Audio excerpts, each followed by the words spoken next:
Studio 5. Good morning. We got a real quick poll question right off the top for everybody here. The question is, do you go to bed at the same time as your spouse? We want to get a little reading and see what other couples do. It's sort of an ideal wind-down time you might have envisioned at the end of the day, you know. Mike and Carol Brady certainly did it, right? Every night, that was at least, we'd see at least one bedroom scene, clean bedroom scene. I think that was on the Brady Bunch. Yeah, I think we all grew up seeing this and thinking that's the ideal and thinking that's what everybody does, but then in reality, does it really happen? Well, it's a huge problem because I know for a lot of women out there, I think it's their time. Yeah. You know, the kids go to bed, the husband go to bed, they put everyone in bed, and that's their time. So it can be a problem to really match clocks in terms of the bedtime hour. I always picture everybody going to bed at the same time. My wife and I rarely go to bed at the same time. Because it's the same thing like you said. My wife stays up to get projects done, clean the house, all that kind of stuff. Here's our question. Do you go to bed at the same time as your spouse? A simple yes or no. It's right there on our homepage of our website. So go to the website and vote. Just type in studio5.ksl.com. Click yes, click no. Also, feel free to shoot us an email with your thoughts on that question. Yeah. You know, bedtime could be perhaps one of the biggest challenges in marriage. But here's another biggie, and one of the toughest questions really in life. What if I have fallen out of love with my spouse? Studio 5 relationship coach Matt Townsend gets this question all the time from couples that he works with. And he says he actually does not believe that you can fall out of love. But Matt, people say it all the time. So how is that possible? People can't fall out of love. Drinking. They're drinking. If you drink, you can fall out of love. No, that sounds bad. You can drink and love. Can you? But then you go to bed earlier, then you don't go to bed together. It's a long story. So here's what I found. Most of the time people don't fall out of love. What they usually do is they fall into something else. We fall in love with something else. We usually fall in love with our kids. A lot of people fall in love with their husband because the kids are cuter. Yeah. And they smell better, and they're softer, and then you don't mind cleaning up after the kids. So what I found is it's usually not about love. Love is something I found over time that we have to create, we have to earn, we have to grow. Now, people can do really stupid things that make you not want to be with them. Right. But I found most of the love, the couples that I'm dealing with come in and they have issues. It's usually because they found someone else. They found something else, I call it the greener pasture, something that's really perfect and it just feels so good and life is so nice, or it might be kids, or it might be church, or it might be something else that's occupying your time. Whatever occupies your time and your energy and your thoughts, that's what you love. And if it's not your partner, because you don't have time, energy, or thoughts for them, there's something else filling that gap. So is it that those emotions are still there? I mean, are the emotions still there? Well, see, I would say that most of the love that I've found that matters in life wouldn't be emotionally based. For example, in the middle of the night when my little baby wants, or baby, 2, 3-year-old, 4-year-old now, gets up and wants a drink, I don't want, he's 4. He's 4. Just making and I love him. Just making All sure. my heart. But when that 4-year-old gets up in the middle of the night, what are my emotions saying? Kill him. Kill that child. Kill the 3, 4-year-old. So right. So if I'm not feeling love for that kid right then here's the dynamic. When I get up, climb the steps, walk in his room, and he's crying, and I hold him and I carry him downstairs and I get him his drink, and I give him a little Benadryl, help him go night-night, and I do all of these things. Finally, when I carry him back upstairs, spend some time with him, hold him, and put him in bed, now my emotion has changed. So I don't get up and serve my kid just because I love him. I get him because I'm kind of obligated. That's kind of what marriage does, is it obligates us. Then the love isn't always a feeling. Eventually it becomes an act. When I go act for my child, it alters my feeling. And you also say that love, sort of going along with those same thoughts, love changes over the course of time. You've even talked sort of about some of the different stages of love, right? So remember, we've talked about this on the show before, yearning. Every couple starts yearning, where like everything's cute. Look at that big spot on your shirt. Isn't that cute? And we always start with like a chemical stage of yearning where everything seems neat, everything's okay, everything's perfect. Eventually the yearning disappears. All chemistry disappears eventually. And then you have to start earning the love. For example, remember when you bring home your first baby, it's just cute. And those smells are cute. Oh, and look at that duty. That is the cutest duty.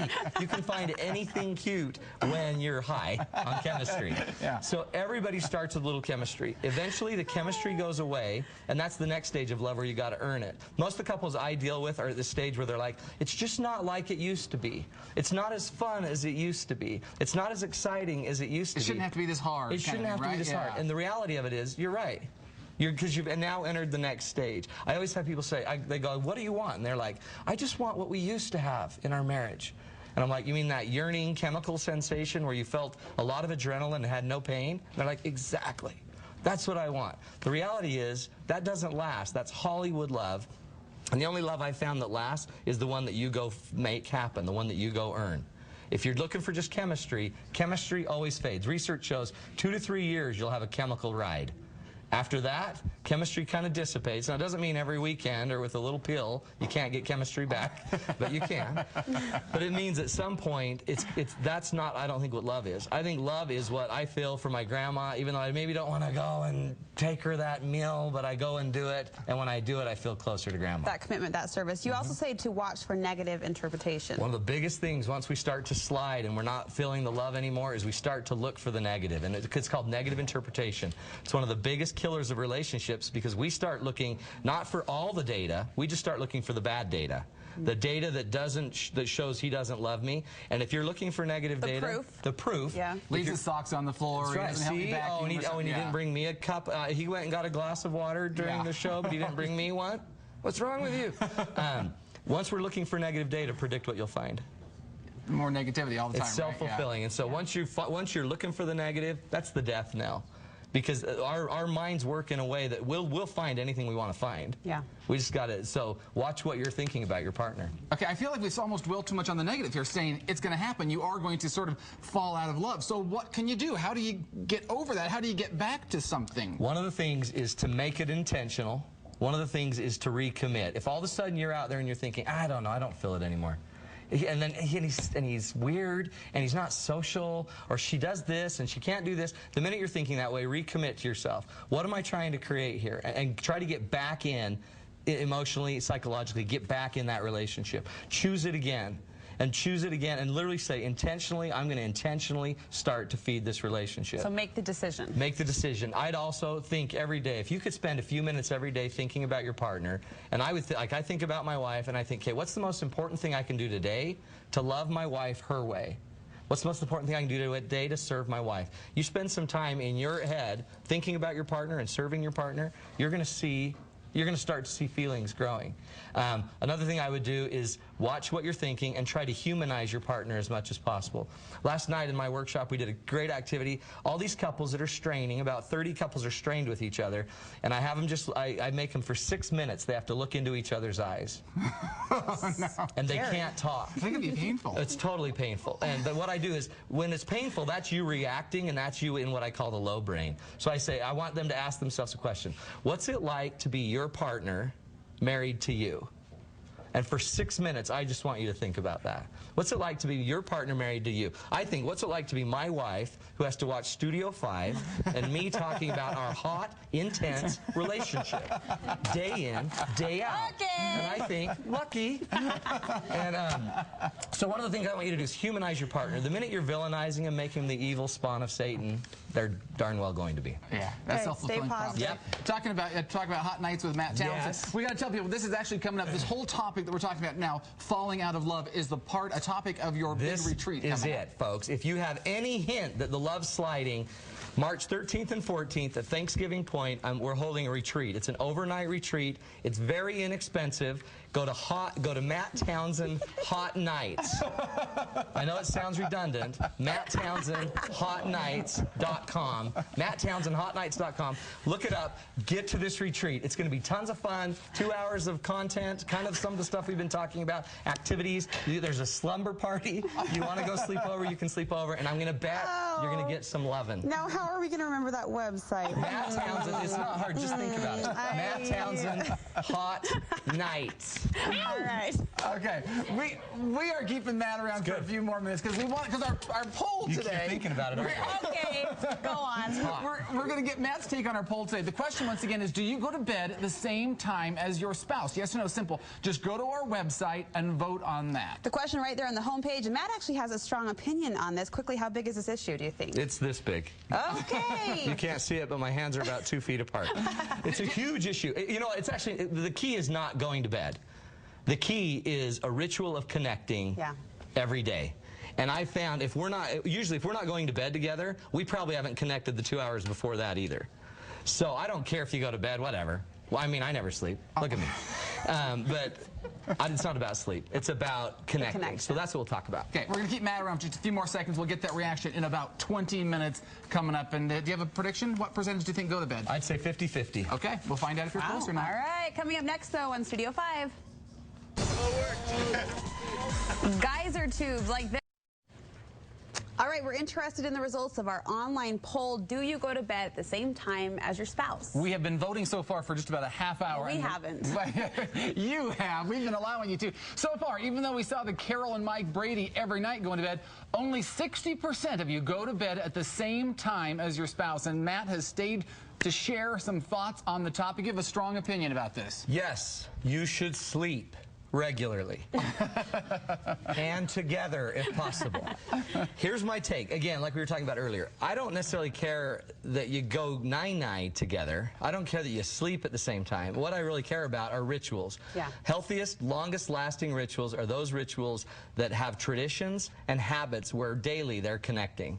And I found a great time to connect is at a transition point. Like when I leave my house, my wife and I connect. When I come home from my house, my wife and I connect. When we go to bed, it's a transition time where connecting's pretty easy. Now, there's a reason. There's one reason we found from one of our callers that they probably don't like to go to bed together is because she thinks, or her husband thinks, every time that they're in bed, that something might happen. And is there anything wrong with that? Well, no, but you can dream. Don't give your dreams up, folks. No, but here's the deal. It's a big deal. You head to bed and you think automatically the assumption's there that if we're going to bed, you know, yeah, at the same time. you know what that means. So I have rules around. I have a lot of rules. But one of the rules is just simply we need to make it a comfortable space. I think it's if he knew when there might be intimacy, then every night he wouldn't be looking for it probably as much as you think we might. But here's my rule. There's two rules, and it's a little graphic, but I think it's important to know. When we go to bed and we have, I would just call it cuddle time, go lay down, talk to each other. Here's the two rules. No groping, Darren, and no griping. Oh. Now, what that's about, I'm not saying, I'm just saying male, female. Those are the two things.